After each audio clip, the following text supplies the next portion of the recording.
What if you could grow vegetables without ever watering them? Sounds impossible, right? Most of us have always believed that a thriving garden needs constant attention with the hose or sprinkler, especially during those hot, dry spells. I thought so too, but I decided to test it myself, and the results were completely unexpected. I wanted to see if it was really possible to let nature take the lead, and what I discovered changed the way I garden forever.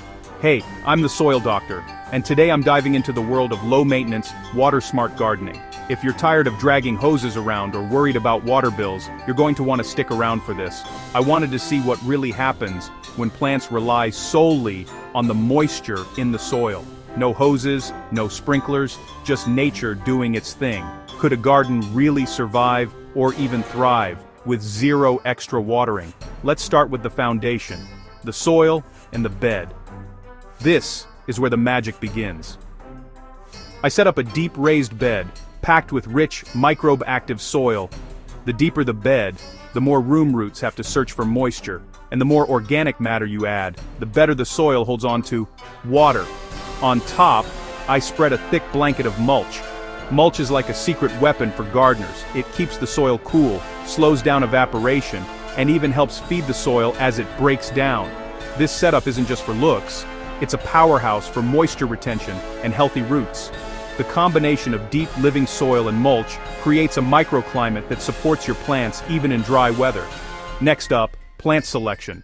I went with some proven drought-tolerant favorites: kale, Swiss chard, carrots, and beans. These aren't just tough, they're also delicious and productive, making them perfect for this experiment. These crops can handle a little stress, as long as their soil is in good shape. Choosing the right varieties is key if you want to minimize watering. Then came the real test. For 3 straight weeks, I didn't water at all, not a single drop, even when the weather was hot and dry. Not even a sprinkle. I resisted every urge to reach for the watering can, just to see what would happen. I kept an eye on soil moisture, watched the color of the leaves, and tracked how quickly the plants grew. I was ready to step in if things went south, but I wanted to give the experiment a real chance. And to my surprise, most of the crops just kept right on trucking. No droopy leaves, no stunted growth. In fact, they looked as good as ever. Maybe even better. So, what's the secret? It all comes down to living soil. Healthy soil is alive, teeming with microbes, fungi, and organic matter that work together to hold on to every drop of moisture.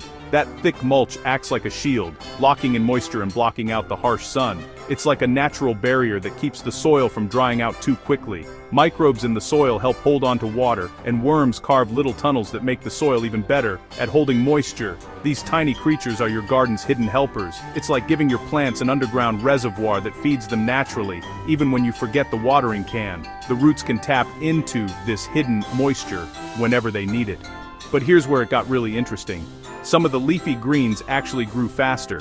It was almost as if the challenge made them stronger. That's because shallow watering, like most of us do, usually encourages shallow roots.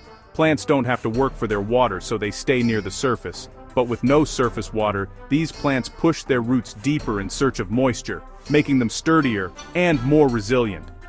Deep roots mean healthier, more drought-resistant plants. It's nature's way of toughening them up. The plants adapt, and in the process, they become better equipped to handle whatever the weather throws at them. So, what does all this mean for you and your garden? It means you can have a lush, productive vegetable patch without being a slave to the watering can. Growing without regular watering isn't just possible, it's proof of how powerful healthy soil is. When you focus on building up your soil, you unlock a whole new level of gardening freedom. The real takeaway here is simple. Build your soil first, and you'll need to water a whole lot less. Invest in compost, mulch, and organic matter, and let nature do the heavy lifting. If this changed the way you think about watering your garden, go ahead and like, share, or subscribe. Your support helps me keep sharing these tips with more gardeners like you. I've got plenty more ways to decode the dirt and help your garden thrive. Stay tuned for more soil secrets and gardening hacks. Thanks for watching. I'll see you next time.